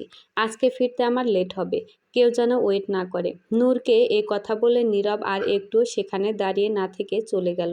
নীরব চলে যাওয়ায় বৃষ্টির হৃদয়ে এক কোণে যে ক্ষত হয়েছে তা সে বেশ বুঝতে পারছে। তার এখন ইচ্ছে করছে চিৎকার করে কাঁদতে। ইচ্ছে করছে নীরবকে যেতে না দিয়ে আটকিয়ে রাখতে। নীরব চলে যাওয়ার পর সবাই উঠে নিতে গেলে বৃষ্টির কান্নারত অবস্থায় বলে, আমার কথাটা একবার শুনুন প্লিজ। আমি আপনাদের থেকে কথাটা লুকাতে চাইনি। মিজান সাহেব আবার এসে বৃষ্টির পাশে বসলেন। বৃষ্টির মাথায় হাত রেখে বললেন, দেখো বৃষ্টিমা, তোমাকে আমাদের বাসার প্রতিটা মানুষ পছন্দ করে, কারণ তুমি অনেক শান্তশিষ্ট আর ভদ্র মেয়ে। কিন্তু তুমি বিবাহিত আজ এভাবে হুট করে জানায় কেউ মেনে নিতে পারছে না। নীরব তো একেবারেই মেনে নিতে পারছে না, কারণ ও তোমাকে ভালোবাসে। আর ভালোবাসার মানুষ যে বিবাহিত তা এভাবে হুট করে শোনায় ও একটু শোকে আছে। তা তুমি শ্বশুরবাড়ি থেকে এত রাতে কেন বের হয়েছিলে? বৃষ্টি কাঁদতে কাঁদতে সব ঘটনা খুলে বলল। বৃষ্টির কাছে সব শোনার পর তিনজনই কিছুক্ষণ চুপ ছিলেন। বৃষ্টির জীবনটা যে এত কষ্টের তা হয়তো চিন্তাও করেনি কেউ। এতটা কষ্ট নিয়ে বৃষ্টি ঠিক আছে কিভাবে তাই চিন্তা করছে কেয়া বেগম। উনিও তো কতটা কষ্ট ভোগ করেছিলেন বিয়ের পর। বিয়ের ৩ বছরের মাথায় ডিভোর্স হয়ে যায় ওনার। মিজান সাহেবের সাথে আগে থেকে পরিচিত থাকায় মিজান সাহেবের বাড়িতে কাজ শুরু করেন তিনি। নীরব আর নূর কেয়া বেগমকে খালামণি বলে সম্বোধন করে সেই দিন থেকে। বৃষ্টির কান্নারত অবস্থায় বলে, আঙ্কেল, আমি ডিভোর্স চাই নিহানের কাছ থেকে। আর আমার বিশ্বাস নিহান আমাকে ডিভোর্স দিয়ে দেবে, কারণ উনি অন্য মেয়েকে পছন্দ করেন। মিজান সাহেব হাসি মুখে বললেন, আমার এক বন্ধু আছে, সে উকিল। ওকে বলে তোমাদের ডিভোর্সের ফাইল তাড়াতাড়ি রেডি করাচ্ছি। বৃষ্টি কথা শুনে হালকা হেসে দিল, সাথে কান্নাও করছে সে। মিজান সাহেবের জায়গায় অন্য কেউ হলে হয়তো এতক্ষণে এই বাড়ি থেকে বের করে দিত, কারণ কেউই চাইবে না নিজের ছেলের জন্য ডিভোর্সি মেয়েকে ঘরে তুলতে। কিন্তু মিজান সাহেব অত্যন্ত ভালো মনের একজন মানুষ। তিনি জানেন নীরব আর বৃষ্টি একে অপরের সাথে খুব সুখী থাকবে। নূর হঠাৎ বলে উঠল, সব কিছু তো ঠিকঠাক, কিন্তু ভাইয়া, ভাইয়া যে রাগী মানুষ। ভাইয়া কি বৃষ্টির কথা শুনবে? মিজান সাহেবকে এখন একটু চিন্তিত দেখালো। তিনি চিন্তিত সুরেই বললেন, এ ব্যাপারটা তো আমি ভেবে দেখিনি। নীরব কি বৃষ্টির ব্যাপারটা বুঝবে ও? সবার কথা শুনে বৃষ্টি একটু ভয় পেয়ে যায়। একটা শুকনো ঢোক গিলে সে বলল, উনি সত্যিই খুব রাগী। নূর বলল, অনেক রাগী ভাইয়া। সবার সামনে রাগ দেখায় না, তাই বোঝা যায় না যে কোন লেভেলের রেগে আছে ভাইয়া। ভাইয়া কিন্তু সহজে রাগে না, কিন্তু রাগলে আবার কারোর কথা শোনে না, চুপচাপ থাকে। কিছুক্ষণ আগেই তো দেখলে কিভাবে চুপচাপ বেশি কথা না বলে চলে গেল। মিজান সাহেব এবার নূরকে একটা ধমক দিয়ে বলল, তুই বৃষ্টিকে অযথা ভয় দেখাচ্ছিস কেন? নূর বাবার এ কথা শুনে বলল, ভয় দেখাচ্ছে নাকি? যা সত্য তাই বলছি। মিজান সাহেব বৃষ্টির মাথায় হাত বুলিয়ে বললেন, বৃষ্টি, তুমি ভয় পেও না। এত ভয় পাওয়ার কি আছে? ও বাঘ নাকি ভাল্লুক যে ভয় পাবে? আর তুমি নীরবকে ভালোবাসো তো? মিজান সাহেবের কথা শুনে বৃষ্টি মাথার ওপর নিচু করল, যার অর্থ হ্যাঁ। মিজান সাহেব হাসি মুখে বললেন, তাহলে তো আর কোনো সমস্যাই নেই। নীরবকে তুমি ভালোবাসো, আর নীরব তোমাকে। তাই নীরবের রাগ তুমি ঠিকই ভাঙাতে পারবে। আর আমার মনে হয় না নীরব তোমার উপর রাগ দেখাবে। নীরব রাতে আসবে, তখন তুমি ওর সাথে কথা বলে সব ঠিক করবে। আর সব সত্যি জানার পর ও কখনোই তোমার ওপর রেগে থাকবে না। মিজান সাহেবের কথা শুনে মনে বেশ সাহস পেল বৃষ্টি। আর সাথে আশ্বাসও হলো যে আসলে নীরবের রাগ ভাঙানো সম্ভব। রাত প্রায় 11টা বাজে। নীরব তখন বাসায় ফিরল। সারাদিনের কর্মব্যস্ততার জন্য ক্লান্তি তো আছেই, আবার সকালের রাগ, ক্ষোভ জমানো আছে মনের এক কোণে। সারাদিন বৃষ্টির ব্যাপারে কোনো চিন্তাই আসেনি তার মাথায়, কারণ পেশেন্ট ছিল আজকে অনেক। আবার একটু ফ্রি টাইমে যে সে বৃষ্টির কথা মাথায় আসবে, তাও সে আসতে দেয়নি। নিজের রুমে এসে ফ্রেশ হয়ে বিছানায় গা এলিয়ে শুয়ে পড়ল নীরব। এই সেই নানা বিষয় তার মাথায় ঘুরছে। বলা যায় বৃষ্টির কথাই তার মাথায় ঘুরছে এখন। বৃষ্টি যে বিবাহিত এটা মেনে নিতে খুবই কষ্ট হচ্ছে তার। নীরব নিজেকে কিভাবে বিজি রাখবে তাই চিন্তা করছে। সব রান্নাঘরে গিয়ে নিজের জন্য এক মগ কফি বানিয়ে নিয়ে আসলো। কফি বানানোর শেষে বারান্দায় গিয়ে কফি খাচ্ছে। নিজের হাতও বানানো ধুমায়িত এক মগ কফির মজাই আলাদা। কিছুক্ষণ পর নীরব টের পেল যে তার পাশে কেউ দাঁড়িয়ে আছে। পাশ ফিরে সে বৃষ্টিকে দেখতে পেল। বৃষ্টিও তার মতো কফি নিয়ে দাঁড়িয়ে আছে। বৃষ্টিকে দেখতে পেয়ে মনের ভিতর হাজারো প্রশ্ন একসাথে জড়ো হলো, কিন্তু বাইরে দিয়ে নীরব দেখালো যে তার কিছু আসে যায় না। নীরব স্বাভাবিক ভঙ্গিতেই বলল, এখানে কি করছো? বৃষ্টি তো প্রথম প্রথম ভয় পেয়েছিল এখানে আসতে, কিন্তু নীরবের এমন স্বাভাবিক রূপ থেকে সে যেন কিছুটা স্বস্তি পেল। বৃষ্টি কফি খেতে খেতে বলল, আপনি যা করছেন তাই। কফি খাচ্ছি। কফির মগে চুমুক দিয়ে সামনের দিকে তাকিয়েই নীরব বলল, তো এখানে কেন? নূরের রুমে কি সমস্যা? বৃষ্টি একবার ভাবছে যে নীরব এত শান্ত আছে কিভাবে। সবার মুখে যে সে শুনেছে নীরব বেশ রাগী, তাহলে তার সাথে এখনো ভালোভাবে কথা বলছে কেন? এটা কি ঝড় আসার পূর্ব লক্ষণ নাকি? নূর আপুর রুমে কোনো সমস্যা নেই। আমার আপনার সাথে কথা আছে তাই এসেছি, কিন্তু তোমার সাথে কথা বলার একটু ইচ্ছে হচ্ছে না আমার। আমি সকালের কথা মনে করতে চাইছি না। প্লিজ যাও এখান থেকে। বৃষ্টি এবার পাশ ফিরে নীরবের দিকে তাকিয়ে বলল, আমি তো সব বলতেই চাইছিলাম। আপনি। নীরব এতক্ষণ বাইরে দিয়ে শান্ত দেখালেও ভেতরে ভেতরে সে বেশ রেগেছিল। বৃষ্টির কথায় নীরব রেগে বলে, ও রিয়েলি? তুমি বলতে চাইছিলে? তো আমি বা আমরা কেউ তোমাকে আটকেছিলাম না? বৃষ্টি নীরবের ধমক শুনে একটু ভয় পেয়ে যায়, কিন্তু নিজেকে সামলে নেয় সে। নীরবের হাতের ওপর হাত রেখে বলে, আমি আজকে সকালে সব ঠিকঠাক বলতে চেয়েছিলাম, কিন্তু তার আগে এভাবে কথার মাধ্যমে বের হয়ে আসবে ভাবিনি। নীরব এবার রেগে নিজের হাতের ওপর থেকে বৃষ্টির হাত সরিয়ে দেয়, কিন্তু নীরবের হাতে থাকা কফি নাড়া লেগে বৃষ্টির হাতে পড়ে যায়। বৃষ্টির যে হাতে কফির মগ ছিল, সে হাতে কফি পড়ায় নিজের হাতের মগটা নিচে পড়ে যায় তার। গরম কফি হাতে পড়ায় বৃষ্টির চোখ মুখ খিচে বন্ধ করে আছে। হাতে অসম্ভব জ্বালা করছে তার, কিন্তু মুখ দিয়ে ব্যথা বহিঃপ্রকাশ করছে না সে। বৃষ্টির হাতে গরম কফি পড়ায় বুকটা স্যাঁত করে ওঠে নীরবের। কয়েক সেকেন্ড তো সে একদম চুপ ছিল, কারণ তার দ্বারা বৃষ্টির এভাবে আঘাত পাবে তা সে ভাবেনি।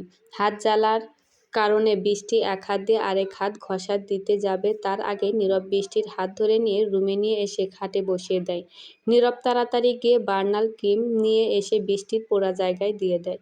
নীরবের হাত যখন বৃষ্টির পোড়া জায়গায় একটু লাগছে, তখন বৃষ্টি ব্যথায় কুঁকড়ে উঠছে। নীরব অপরাধীর মতো বৃষ্টিকে বলল, আই অ্যাম সো সরি। আমি এমনটা করতে চাইনি। ইস, গরম কফিতে হাতটা কত পুড়িয়ে দিলাম আমি। সবই আমার দোষ। বৃষ্টি নীরবের দিকে তাকিয়ে বলল, আপনার প্রথম কথাটা কিন্তু আমার ক্ষেত্রেও সত্য।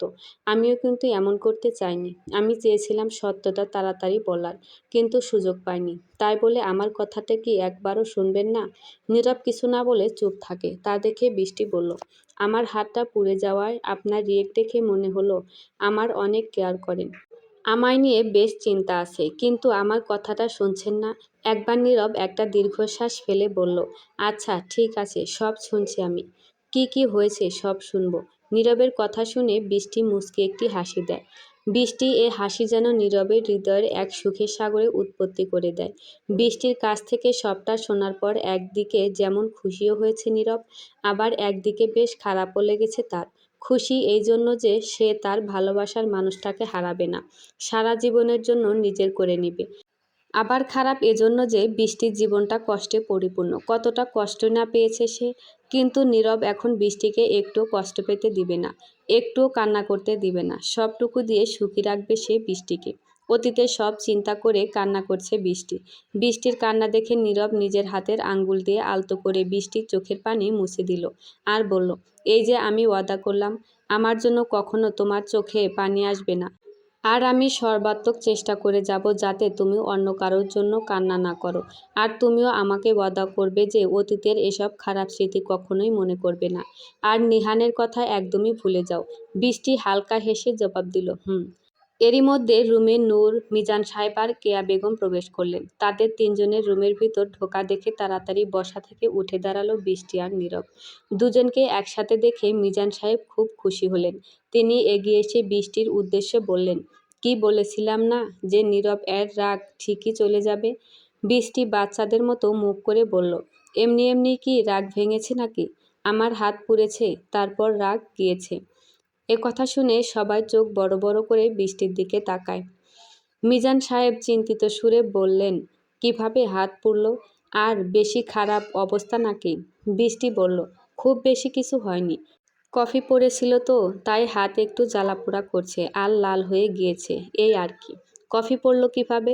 নীরব মাথা নিচু করে বলল, আমার কাছ থেকে পড়ে গিয়েছিল। মিজান সাহেব তা শুনে রাগত স্বরে বললেন, এত কেয়ারলেস কিভাবে হলি তুই?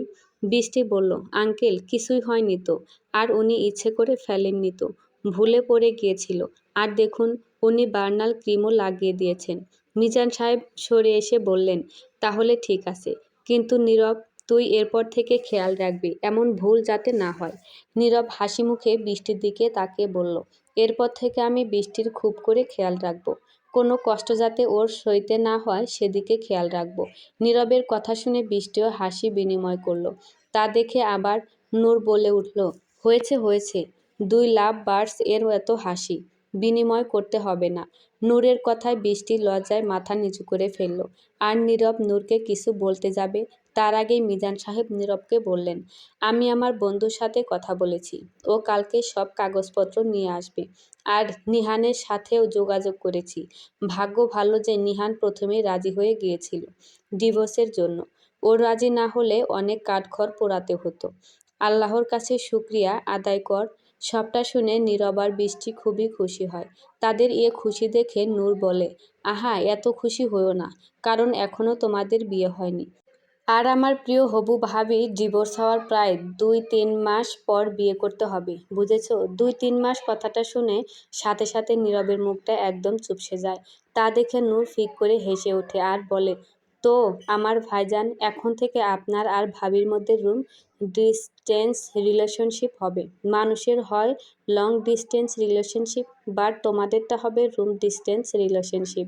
তোমরা দুজন তো 2 রুমে থাকবে, সাথে বিয়ের আগ পর্যন্ত দেখা করা যাবে না। তবে ফোনে কথা বলা যাবে। নীরব রেগে বলল, এসব কি? তাই বলে 2-3 মাস দেখা করব না একই বাড়িতে থেকে? এ কোনো কথা হলো? নীরবের অবস্থা দেখে বৃষ্টির খুব হাসি পাচ্ছে। সে মিটমিট করে হেসেই যাচ্ছে। কেয়া বেগম নীরবকে বললেন, জি হ্যাঁ, এটা তোকে মানতে হবে। কি বলেন ভাইজান? মিজান সাহেব ডিভোর্সের ব্যাপারে কিছু চিন্তা করছিল। কেয়া বেগমের কথা শুনে বললেন, ঠিক বলেছ, বলে মিজান সাহেব রুম থেকে বের হয়ে গেলেন। কেয়া বেগমও বের হয়ে গেলেন নীরবের রুম থেকে। নূর বৃষ্টিকে টানতে টানতে রুম থেকে বের হয়ে গেল। যাওয়ার সময় বলে গেল, best of luck my big bro. Noor room থেকে বের হওয়ার পর পরই নীরব তাড়াতাড়ি রুম থেকে বের হয়ে বৃষ্টির কানের কাছে ফিসফিস করে বলল, হাসো হাসো, যত হাসতে চাও হাসো। এই হাসির প্রতিশোধ আমি বিয়ের রাতে তুলব, মনে রেখো কথাটা। নীরবের কথা শুনে বৃষ্টির লজ্জায় মাথা নিচু করে ফেলে। বৃষ্টির এই অবস্থা দেখে নূর ভুর কুঁচকে নীরবকে জিজ্ঞেস করে, কি বললা ওকে? নীরব নিজের রুমে যেতে যেতে বলল, সেটা তোর জানতে হবে না, পার্সোনাল ব্যাপার স্যাপার। নূর আর কথা না বাড়িয়ে নীরবকে ভেংচি কেটে চলে গেল।